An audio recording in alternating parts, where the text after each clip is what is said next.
Hello नमस्कार दोस्तों, आप सभी का स्टार परिवार में स्वागत है। आज के इस वीडियो में हम कक्षा 10वीं गणित को हल करेंगे। तो चलिए इसको हल करते हैं। सभी को अपने साथ कक्षा 10वीं की पुस्तक और एक कॉफ़ी लेकर साथ में बैठना है। देखिए इसको कैसे हम हल करेंगे, बिल्कुल शुरू से इसको हल कर रहे हैं। अध्याय 1 है वास्तविक संख्याएँ। तो इनको हम हल करेंगे। जैसे आप सभी ने कक्षा 9 में पढ़ा ही होगा, वास्तविक संख्या क्या होती हैं, प्राकृतिक संख्याओं के बारे में पढ़ा होगा। सभी लोग बताएंगे कि प्राकृतिक संख्याएं क्या होती हैं। तो दोस्तों, प्राकृतिक संख्या क्या होती हैं?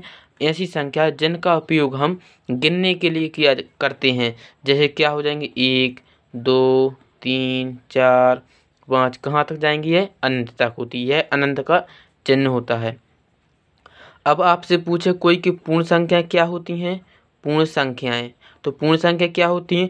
ऐसी संख्याएं जो 0 से शुरू होती हैं। 0 1 2 3 4 5 6, कहाँ तक जाएंगी? ये भी अनंत तक जाती हैं। और आपसे देखो, प्राकृतिक हो गई, पूर्ण हो गई। अब कौन सी संख्या आएंगी? जैसे मान लेते कोई ने पूछा कि सम संख्याएं क्या हैं। तो सम संख्या क्या कहलाती हैं? ऐसी संख्याएं जिनमें हम 2 से भाग 2 से पूरी तरह विभाजित हों। जैसे 2 है, 4 है, 6 है, 8 है, 10 है, 12, 14 और ऐसी कहाँ तक जाएंगी? ये भी अनंत तक जाएंगी। तो ये सब सम संख्या हो गई। और विषम संख्याएं, विषम संख्याएं जो सम की उल्टी होती हैं। सम की उल्टी यानी सम संख्या क्या थी? जो 2 से भाग जाए। तो विषम क्या हो जाएंगे? जिसका भाग 2 में 2 से जिसका भाग ना जाए। जैसे 1 हो गया, 3 हो गई, 5 हो गई, 7 9 11 13, ये सब क्या हो जाएंगी आपकी? ये हो जाएंगी विषम संख्या। कहाँ तक जाएंगी? और अनंत तक जाएंगी। देखो सम देख लें, विषम देख लें। अब आती हैं क्या? परिमेय संख्याएं। परिमेय संख्याएं, परिमेय संख्या क्या कौन सी कहलाती हैं? परिमेय संख्या कहलाती हैं ऐसी संख्याएं जिन्हें हम अंश बटे हर के रूप में लिखते हैं। अंश बटे हर, या फिर ये कहें जिन्हें हम p बटे q के रूप में लिखते हैं।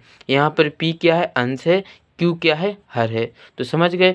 एक बात आपको यह ध्यान रखना है कि परिमेय संख्या होती हैं जो इनमें कभी भी हर है जो इनका 0 नहीं होता, यानी हर है जो 0 के बराबर कभी नहीं होगा। q कभी भी बराबर नहीं होगा 0। ठीक है, तो परिमेय संख्या हो गई। और एक और संख्या बचती हैं पूर्णांक संख्याएं। पूर्णांक संख्याएं, तो पूर्णांक संख्या क्या होती हैं? पूर्णांक संख्याएं ऐसी संख्या होती हैं जो, जैसे पूर्णांक संख्या की बात करें तो पूर्णांक संख्या सभी धनात्मक, सभी ऋणात्मक और 0 पूर्णांक संख्याएं। जैसे सभी देखो 0, सभी 0 के बाद सभी धनात्मक, धन वाली 1 हो जाएगी, 2 3 4, धन वाली कहाँ तक जाएंगे? अनंत तक। तो सभी धनात्मक और सभी ऋणात्मक, ऋण वाली इस तरफ आएंगी। ऋण 1, ऋण 2, ऋण 3, ऋण 4, कहाँ तक जाएंगी? ये भी अनंत तक जाएंगी। तो क्या हो जाएगी इसकी परिभाषा पूर्णांक संख्याओं की? पूर्णांक संख्या ऐसी संख्याएं यानी जो सभी धनात्मक और सभी ऋणात्मक और शून्य तीनों हों, तो वे क्या कहलाती हैं? पूर्णांक संख्याएं कहलाती हैं। तो हमने प्राकृतिक संख्याएं बताई, पूर्ण संख्या, सम संख्या, विषम संख्या, परिमेय संख्या और पूर्णांक संख्या। ये आपको हमने इसलिए बताई कि आपको इनके बारे में थोड़ी जानकारी हो। यदि आपको इनको पहले से पता था तो अच्छी बात है, लेकिन कुछ बच्चे ऐसे भी हैं जिन्हें अभी यह इनकी परिभाषा और संख्या नहीं पहचानते थे। अब यदि इनको देख लेंगे तो आपको सवाल अच्छे समझने आएंगे। तो सभी लोग इसको देखिए अच्छे से, और इनको यदि याद नहीं है तो याद भी कर लेंगे। अब आप देखो, यहाँ पर थोड़ा सा बेसिक में पढ़ना है। यहाँ पर आपको यूक्लिड प्रमेय दिखाया गया है, तो आपको हम यही बताएंगे यूक्लिड प्रमेय क्या होता है। अब हम सीधा डायरेक्ट प्रश्नावली पर पहुँचते हैं। चलिए तो देखिए, सभी हम लोग प्रश्नावली 1.1 निकाल लेंगे। प्रश्नावली 1.1, पेज क्रमांक कौन सा है? 8। पहला प्रश्न क्या लिखा? निम्नलिखित संख्याओं का HCF ज्ञात करने के लिए यूक्लिड विभाजन एल्गोरिथम का प्रयोग कीजिए। अब आप कहेंगे कि यूक्लिड विभाजन एल्गोरिथम प्रमेय कैसा होता है। पहला सवाल दिया, इसकी सहायता से हमें HCF निकालना है। HCF को हिंदी में क्या बोलते हैं? महत्तम समावर्त। अब हम देखेंगे किस तरह से इसको निकाला जाता है।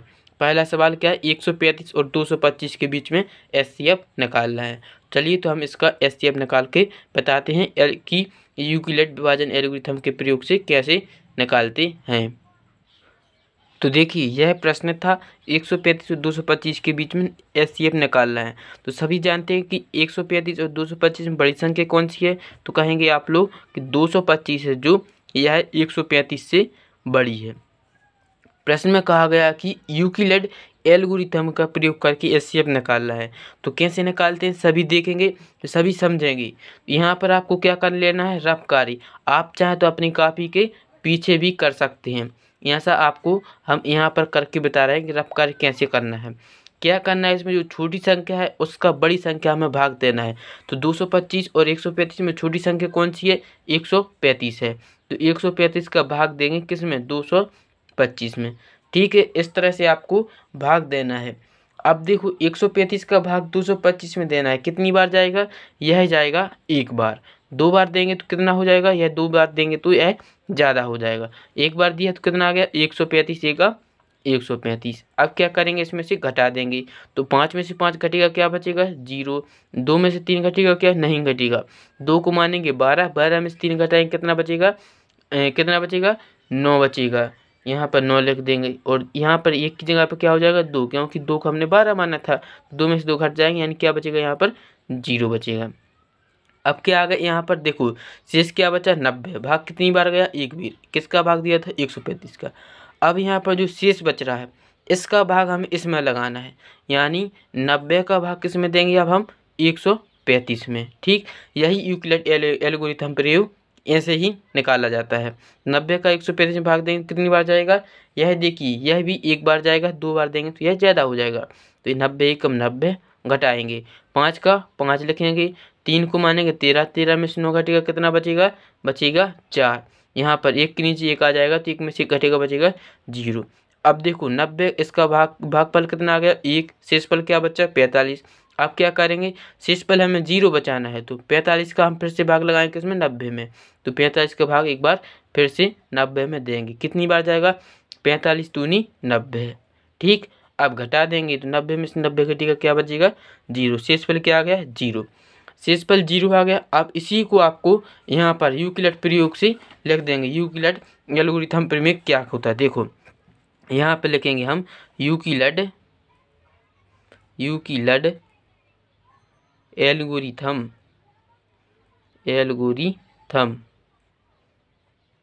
प्रमेय से क्या कहलाता है यूक्लिड एल्गोरिथम प्रमेय, यह कहलाता है ए बराबर बी क्यू धन आर। यह होता है ए बराबर बी क्यू धन आर, यह कहलाता है यूक्लिड एल्गोरिथम प्रमेय। अब यहाँ पर बी क्या है, बी है भागफल, क्यू क्या है, क्यू है जो देखो बी है, बी जिसका हम भाग देते हैं यानी भाजक, बी है भाजक, क्यू है भागफल और ए है भाज्य और आर क्या है, रिमाइंडर यानी शेषफल। तो इसी तरह से आपको यहाँ पर जमाना है। ये ए क्या कहलाता है, भाज्य। भाज्य क्या था, 225। तो यहाँ पर लिखेंगे ए का मान कितना हो जाएगा, 225 बराबर बी क्या है, जिसका भाग दिया है एक यानी 135 का। तो यहाँ पर कितना आएगा, 135 गुणा आर यानी क्यू की मान रखना। क्यू क्या है, एक बार भाग गया तो यहाँ पर 1 लिखेंगे धन आर क्या है, शेषफल, शेष क्या बचा था, 90। तो यहाँ पर लिखेंगे 90। ठीक, इतना हो गया। अब इसी तरह से हम फिर से देंगे, फिर से यही करेंगे, क्योंकि यह कब तक करना है, जब तक शेषफल 0 ना बचे। अब दूसरी बार बताइए ए क्या हो जाएगा, इसमें ए क्या था, ए है भाज्य यानी 135। तो यहाँ पे लिखेंगे 135 बराबर किसका भाग दिया था, 90 का। तो 90 गुणत किस में कितनी बार गया था, एक बार, भागफल धन शेषफल क्या आया था, 45। यहाँ पर लिखेंगे 45। अब यहाँ पर देखो इसमें बताइए, इसमें भाज्य क्या था, 90। तो यहाँ पर 90 हो जाएगा बराबर, यहाँ पर लिखेंगे किसका भाग दिया था, 45 का, कितनी बार गया, 2 बार और शेषफल क्या बचा, 0। शेषफल क्या बचा, 0। इतना आपको करना है। अब इसका एचसीएफ निकल आया, कैसे निकला, देखिए जब भी शेषफल 0 आ जाए तो 0 के ऊपर वाली संख्या ही एचसीएफ कहलाती है। यानी 0 के ऊपर कौन सी संख्या लिखी है, 45। 45 यही संख्या है, इसका एचसीएफ हो जाएगी। तो यहाँ पर हम लिखेंगे अतः 135 और 225 का एचसीएफ कितना हो जाएगा, एचसीएफ कितना है, 45 है। बिल्कुल यही आंसर आप अपनी उत्तरमाला में पीछे जाकर पुस्तक में मिला भी सकती, यही इसका आंसर आ रहा है। तो ये तो हो गया पहला क्वेश्चन। इसी तरह से हम दूसरा करेंगे। आपको यदि थोड़ा सा भी समझ में आया हो तो आपको डरने की कोई बात नहीं, हम आपको दूसरा समझाएंगे तो आपको बिल्कुल पूरा समझने आ जाएगा। तो देखिए, अब हमने प्रश्न क्रमांक दूसरा है जो लिख लिया है।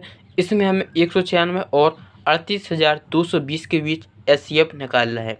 तो आप सभी लोग देखिए और इसको कैसे निकालेंगे। सबसे पहला क्या काम है, इसमें छोटी संख्या बताना कौन सी है। तो ये यहाँ पर देखिए 38,220 यह बड़ी है, 38,220 यह बड़ी है किससे, 196 से।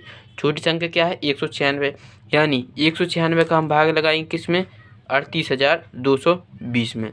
तो यहाँ पर लिखेंगे 38,220 और भाग लगाएंगे 196 में। तो यहाँ पर ये सब आपको क्या करना है, यहाँ रफ में करना है, रफ कार्य है यहाँ पर।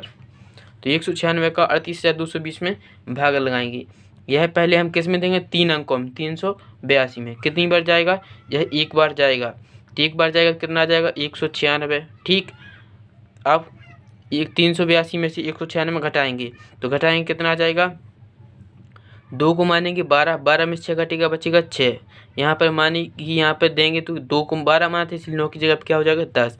8 में से 10 घटेंगे कितना बचेगा, 8 को मानेंगे 18, 18 में से 10 घटेंगे बचेगा 8, माने कि दही। तो 2 हो जाएंगे, 3 और 2 में से क्या बचेगा 1, 186। ठीक, आप अगली संख्या लिख लेंगे, अगली संख्या 2। यह आपको बिल्कुल सिंपल सा भाग देना है। तो अब कितना बचा, कितना हो गया 1862।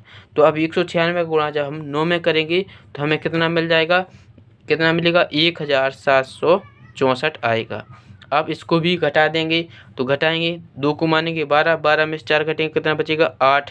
फिर 2 को 12 माना इसलिए 6 की जगह पर 7 हो जाएंगे। 6 को 16 मानेंगे, 16 में 7 घटेगा कितना बचेगा 9। यहाँ पर 8 हो जाएंगे तो 8 में से 8 घटेगा 0, 1 में से घटेगा 0। अब यहाँ पर हमने 2 लिखा था, अब यहाँ पर ये वाली संख्या की यानी 0 आ जाएगा। तो क्या बन जाएगी यह संख्या 980।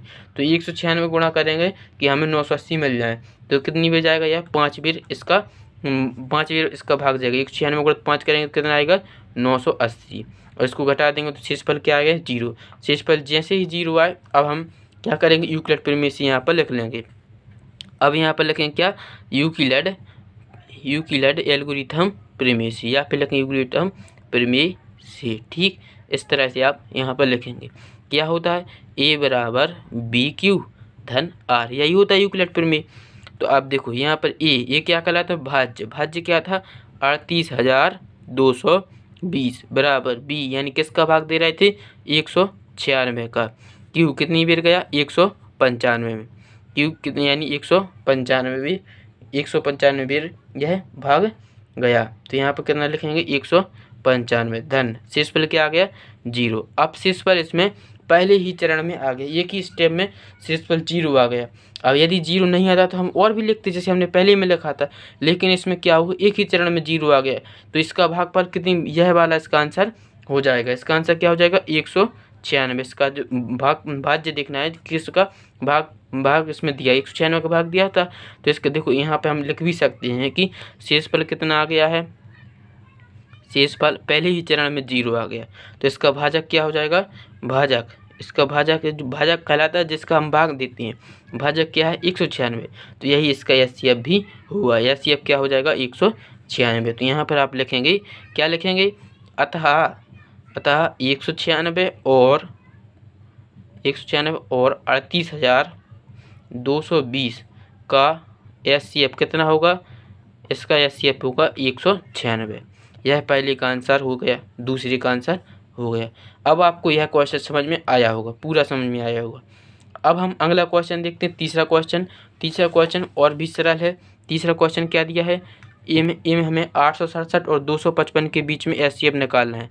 867 और कितना 255 के बीच एचसीएफ निकालना है। तो इसमें सबसे पहले क्या देखेंगे, छोटी संख्या कौन सी है, छोटी संख्या है 255, यानी 867 बड़ी है किससे, 255 से। ठीक, तो भाग किसका लगाएंगे, 255 का भाग लगाएंगे, किस में लगाएंगे, 867 में। ठीक, इस तरह से आपको भाग लगाना है। चलिए तो लगाते हैं, 255 का भाग देंगे 867 में, यह कितनी बार जाएगा, यह मैक्सिमम 762 बार जाएगा, 765 आएंगे। यदि हम 4 भी करेंगे तो यह ज़्यादा हो जाएगा।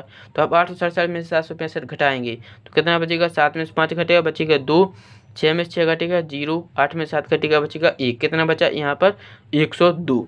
अब क्या करेंगे, यहाँ पर शेष के फल क्या आएगा 102, जबकि शेष फल तो हमें 0 चाहिए। अब हम क्या करेंगे 102 का भाग लगाएं इस वाली संख्या में 255 में। ठीक, इसमें लगाएंगे तो कितना आ जाएगा, 102 का भाग लगाएंगे 255 में तो कितना 2 बढ़ जाएगा 200, कितना हो जाएगा 204। 204 घटाएंगे, 5 में से 4 घटेगा बचेगा 1, 5 का 5 लिखेंगे, 2 में से 2 घटेगा बचेगा 0। क्या बचा यहाँ पर 51, जबकि शेषफल तो 0 चाहिए। फिर से एक बार भाग लगाएंगे, 51 का भाग लगाएंगे किसमें 102 में लगाइए तो 51 का 2 भी जाएगा, 51 दूनी कितनी होती हैं 102। घटाएंगे तो क्या बचेगा शेषफल 0। अब देखो शेषफल क्या आ गया 0, यही तो हमें चाहिए था। यहाँ पर हम फिर से लिखेंगे यूक्लिड एल्गोरिथम प्रमेय से, एल्गोरिथम प्रमेय से। ठीक, इस तरह से लिखेंगे। क्या कहलाता है एल्गोरिथम प्रमेय, ए बराबर बी क्यू धन आर, यही होता है। अब बताइए पहले स्टेप में ई क्या था, ये था हमारा 867, यहाँ पे लिखेंगे 867 बराबर बी क्या था 255 गुणत क्यू क्या था 3 था धन आर क्या शेषफल क्या बचा था 102। ठीक, अब यहाँ पर बताइए ए क्या था 255, यहाँ पर बी क्या था 102 गुणत भागफल यानी क्या बचा था क्यू 2, क्यू क्या बचा था 2 धन आर क्या बचा था 51, शेषफल क्या था 51। ठीक, तो यहाँ पर बताइए यहाँ पर क्या हो जाएगा ए का मान कितना हो जाएगा 102, बी का मान कितना हो जाएगा 51, क्यू का मान कितना हो जाएगा 2 धन आर का मान कितना है 0। आ गया 0, तो 0 के ऊपर वाली संख्या एचसीएफ कहलाती है। 0 के ऊपर क्या है 51 है, तो इसका एचसीएफ क्या हो जाएगा 51 इसका एचसीएफ हो जाएगा। तो यहाँ पर हम लिखेंगे अतः 867 और 255 का एचसीएफ कितना हो जाएगा, एचसीएफ 51 है। ठीक, इस तरह से आपको लिख लेना है। तो यह हो जाएगा तीसरे क्वेश्चन का आंसर। आपको यह तीनों क्वेश्चन समझ में आ गए होंगे। तो ये तो हमने पहला क्वेश्चन हल कर लिया है। अब हम आते हैं प्रश्न क्रमांक दूसरा पर। देखिए दूसरा प्रश्न क्या कहता है, दर्शाइए कि कोई भी धनात्मक विषम पूर्णांक 6q-1 या 6q-3 या 6q-5 के रूप में होता है जहाँ q कोई पूर्णांक है। ठीक है, तो अब हम इस प्रश्न को हल करेंगे। इसमें हमें क्या करना है, सिद्ध करना है कि कोई भी धनात्मक विषम पूर्णांक कोई भी हो, धनात्मक विषम पूर्णांक वह 6q-1, 6q-3 या फिर 6q-5 के रूप का होता है। अब हम इसको हल करते हैं। यहाँ पर q क्या है, q एक कोई पूर्णांक है। तो देखेंगे प्रश्न क्रमांक दूसरे को हल कैसे करना है। देखो तो हम दूसरे प्रश्न को हल कर रहे हैं। कैसे हल करना है, सबसे पहले हम लिखेंगे माना ए एक विषम पूर्णांक है। ठीक है, इस तरह से आपको लिखना है, माना ए एक विषम पूर्णांक है।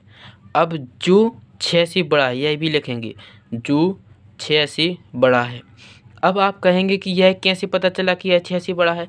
यह प्रश्न में लिखा है, उसमें लिखा है कि विषम पूर्णांक 6q-1, 6q-, माने जब हमने यूक्लिड प्रमेय पढ़ा था वह क्या होता था, ए बराबर बी क्यू धन आर।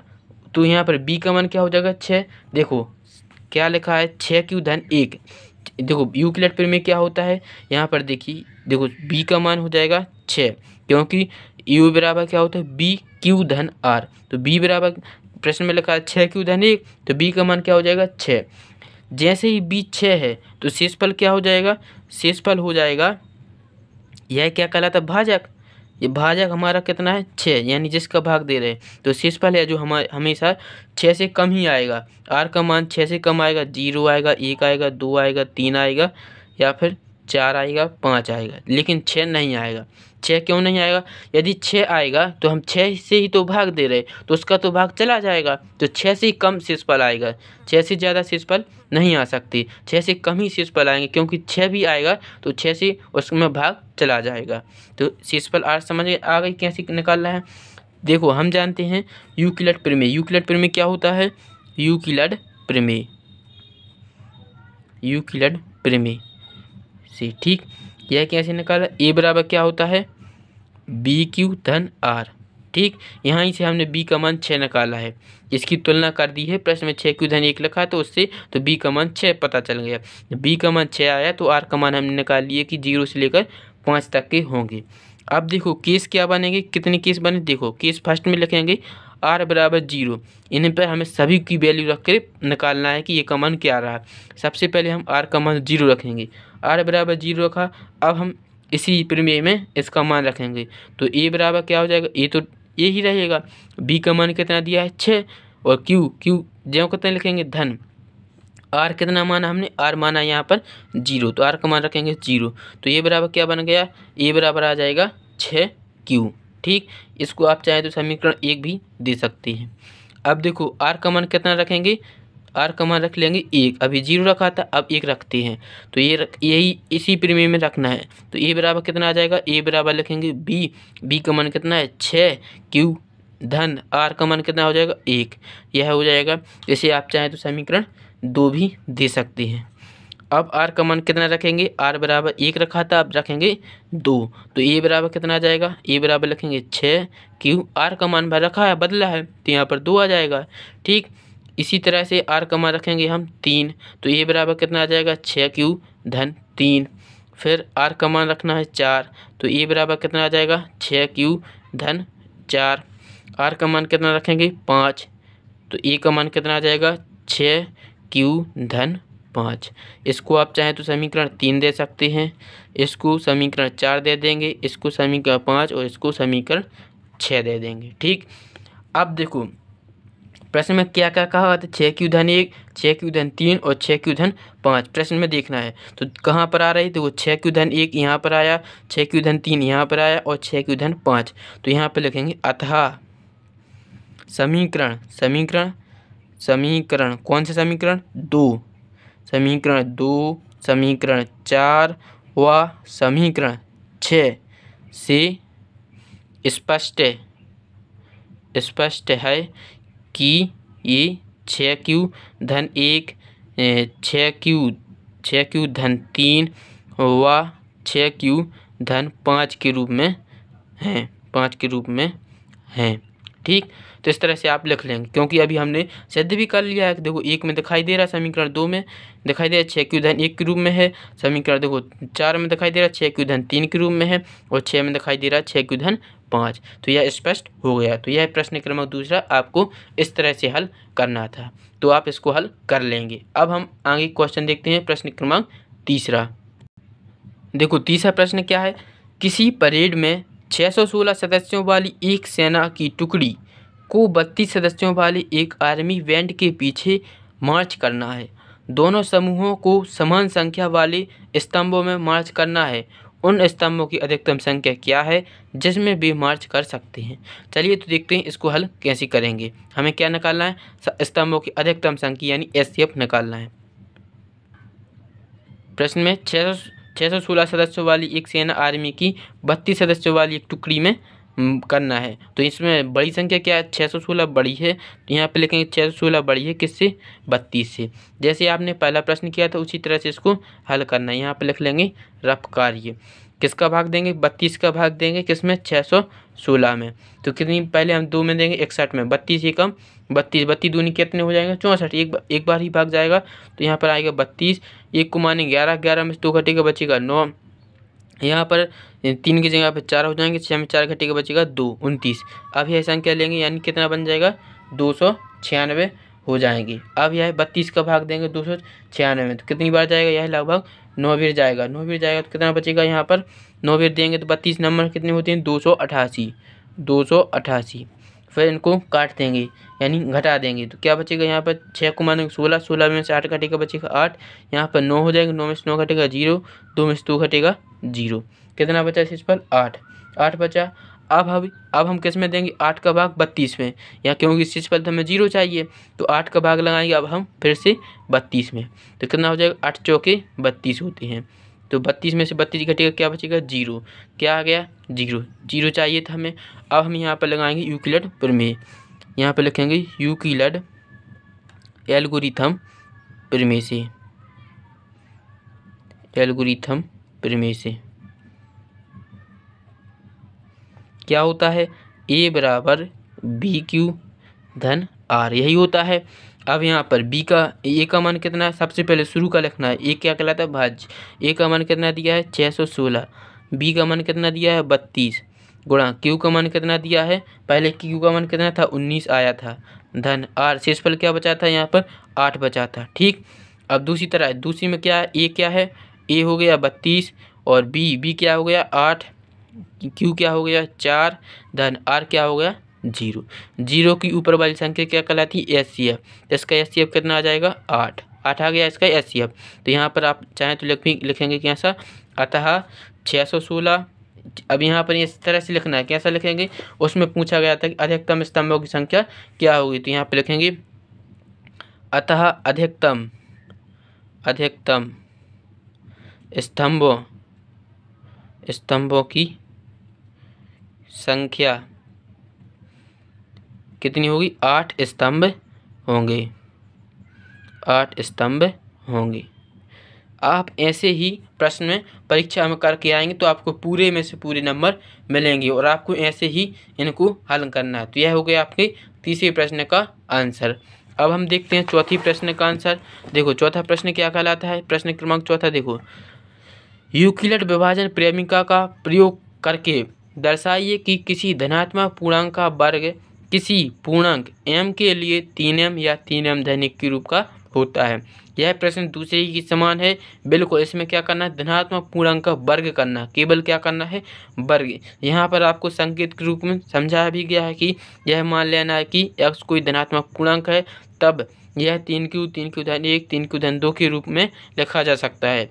इनमें से प्रत्येक वर्ग कीजिए और उनके और दर्शाइए कि इन वर्गों का 3m या 3m धन 1 के रूप में लिखा जाता है। तो आपको यह संकेत भी दिया है, इसी तरह से हम हल करके आपको बता रहे हैं।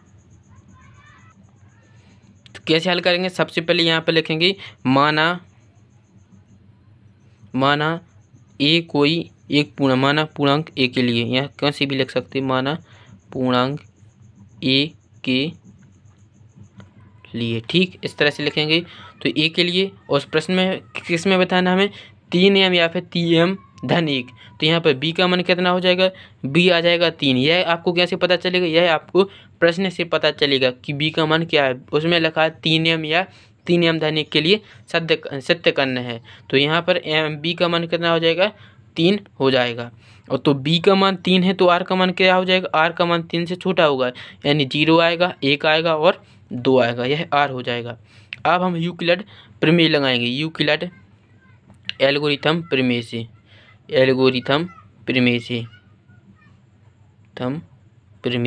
से क्या हो जाएगा, लगाइए।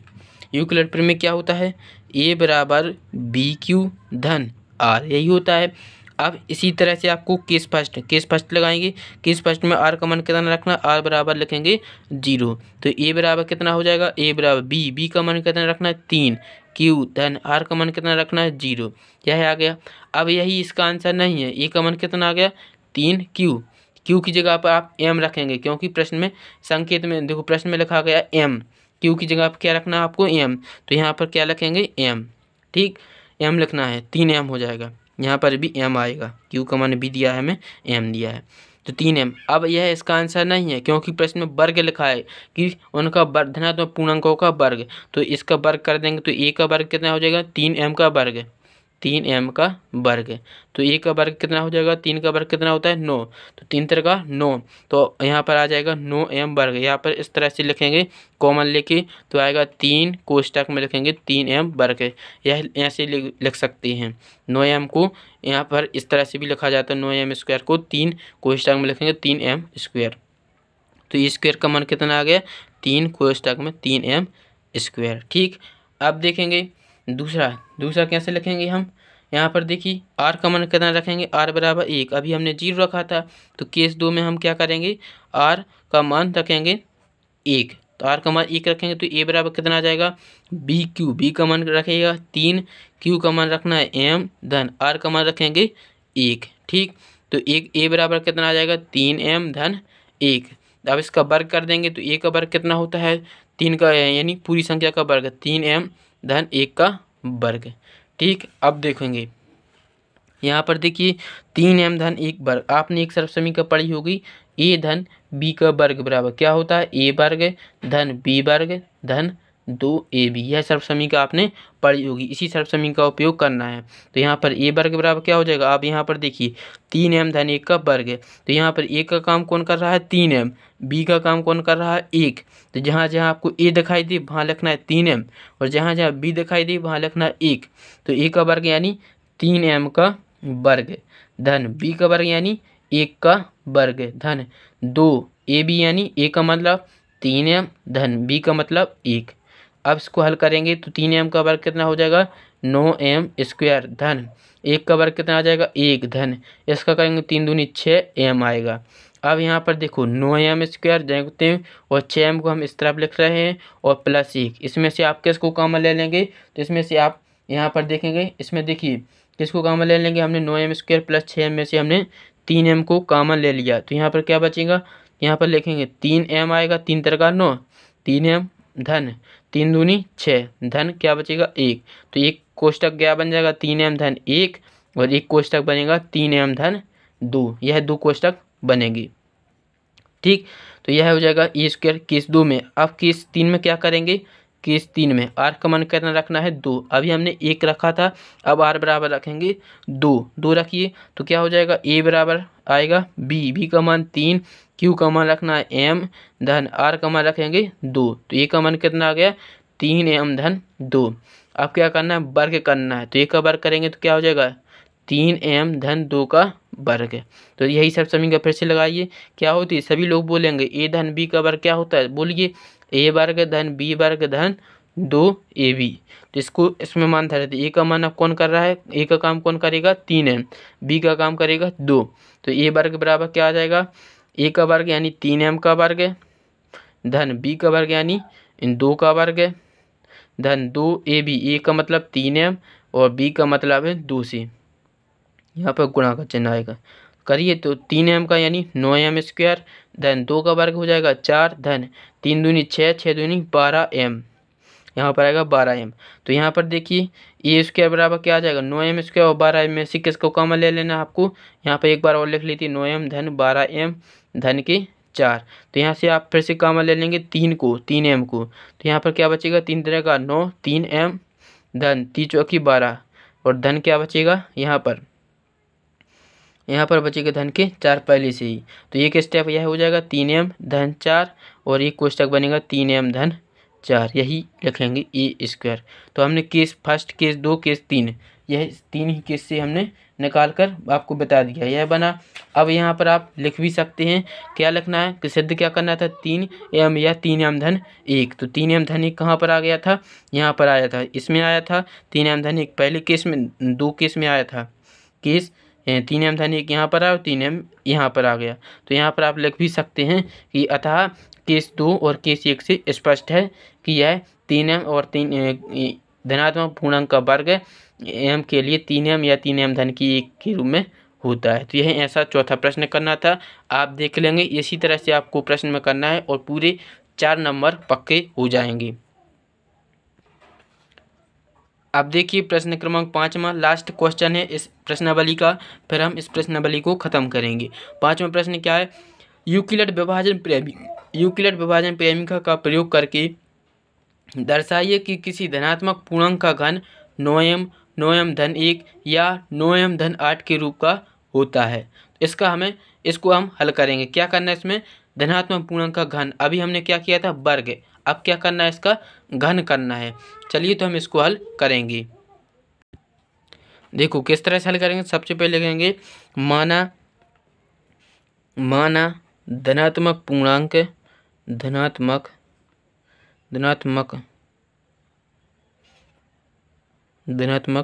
क्या है, धनात्मक पूर्णांक कोई भी मान लेंगे, ए मान लिया, ए है ठीक, ए के लिए तो बी का मान कितना हो जाएगा 3, क्योंकि b का मान हम 3 इसलिए रख रहे हैं। प्रश्न में कितना लिखा, 9m 9m धन 8। तो इस तरह से हम करेंगे तो यह क्वेश्चन बहुत ही बड़ा हो जाएगा। b का मान जैसे हम 3 लेंगे तो 3 की गुणज में सभी आ जाएंगे, 3 के गुणज में 9 भी है, 3 का वर्ग करेंगे तो कितना आ जाएगा, 9 आ जाएगा। तो इसीलिए हम 3 ले रहे हैं, 3 के गुणा में है 9m और 9m धन 1 सभी आ जाएंगे इस तरह से, क्योंकि क्वेश्चन छोटा बने इसलिए b का मान 3 ले रहे हैं। यदि 9 लेंगे तो यह क्वेश्चन बहुत ही बड़ा हो जाएगा। b का मान 3 हो लेंगे तो r क्या आ जाएगा, r आएगा 0 1 और 2। तो पहला केस में क्या करना है, यूक्लिड प्रमेय लगाना। केस फर्स्ट यानी जब r का वैल्यू कितनी रखेंगे हम, r बराबर 0, तो यूक्लिड प्रमेय लगाएंगे। यूक्लिड प्रमेय क्या होता है सभी जानते हैं, सभी लोग बोलिए यूक्लिड प्रमेय क्या होता है, a बराबर बी क्यू धन आर, यही होता है। यहाँ पर a बराबर b का मान कितना रखना है 3, q का मान कितना रखना है, q की जगह पर हम लिख देंगे m धन r का मान कितना रखेंगे 0। तो a बराबर कितना आ गया 3m।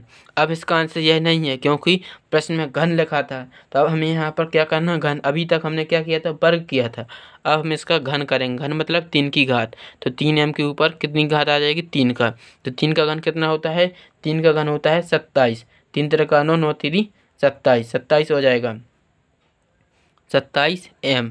ठीक, 27m का Q।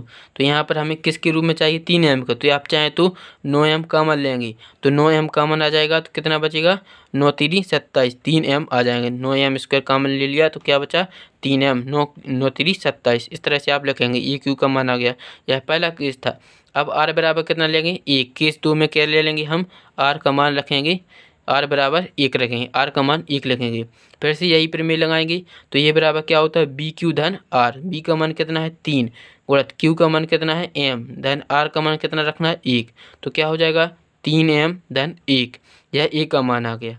अब इसका क्या करना है, q क्या करेंगे घन करना है, तो यहाँ पर a का घन बराबर, आप चाहें तो यहाँ पर लिख भी सकते हैं कि घन करने पर, तो ये घन बराबर क्या आ जाएगा 3m धन 1 का घन करेंगे। तो आप सभी ने एक सब समीकरण पढ़ी होगी, a धन b के घन की क्या होती है, a का घन धन 3a वर्ग b धन 3ab वर्ग धन b का घन, यह सर समीकरण होती है।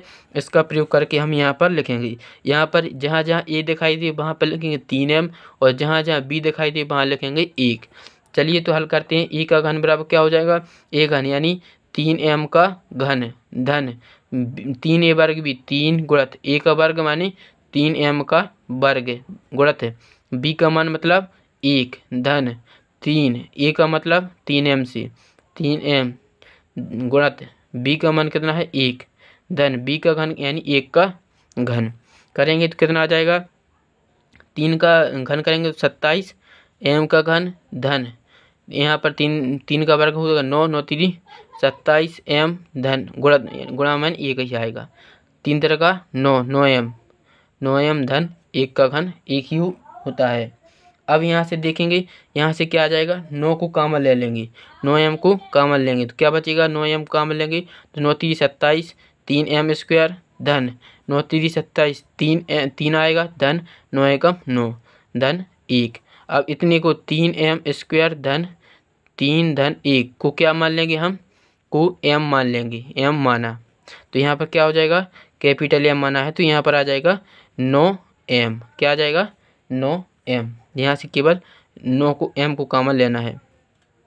ठीक है, यहाँ पर q आएगा, यहाँ पर m आएगा और यहाँ पर भी m, तो यहाँ पर क्या बचेगा 9m धन 8, 9m धन 1। ठीक, यह आएगा। ठीक है, अब हम क्या करेंगे आगे बढ़ेंगे। r का मान 1 रखा था, अब r का मान रखेंगे 2। ठीक, r बराबर 2, यह केस 3 में बताना है। केस 3 में e का मान 2 रखना है, जैसे हमने 0 रखा 1 रखा वैसे ही इसको भी हल करना है।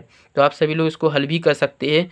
a का मान कितना हो जाएगा 3m धन 1 की जगह पर r का मान कितना हो जाएगा 2, तो आप इसका क्या कर देंगे घन करेंगे तो कितना हो जाएगा 3m धन 2 का घन। यही सब समीकरण लगानी जो अभी हमने लगाई थी, यही वाली इसका लगाएंगे तो कितना हो जाएगा, यहाँ पर 3 का घन कितना होता है 27m घन धन 3a वर्ग भी मतलब 3 गुणित a का वर्ग है 9 9m स्क्वायर गुणित b का मतलब 2 धन 3ab वर्ग, 3 गुणित a का मान कर रखना 3m गुणित b मतलब 2, b का वर्ग 2 का वर्ग यानी 4, फिर धन b का घन 2 का घन होता है 8। तो यहाँ पर लिखेंगे तो क्या आ जाएगा 27m³ धन 9 3 27 m स्क्वायर 27 दूनी 54 m स्क्वायर धन 9 3 तरह का 9 9 चौके 36 m धन 8, यह आएगा।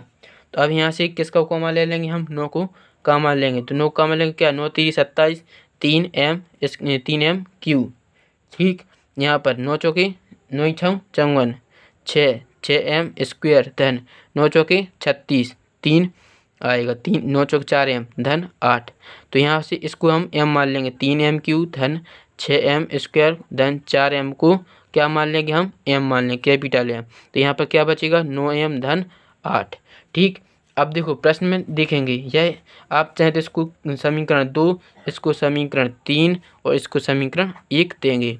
अब देखो प्रश्न देखेंगे, 5वां प्रश्न है, क्या लिखा है प्रश्न में देखो यहाँ पर देखिए कि लिखा 9m धन 1 और या फिर 9m धन 8 के रूप का होगा। तो आपने यहाँ पर सिद्ध भी किया है 9m धन 1, यहाँ पर 9m धन 1 9m धन 8 और 9m, यहाँ पर भी पहले में 9m आया था। कहाँ पर आया था, यहाँ पर देखिए यहाँ पर कॉमन लेंगे तो 27m³ था।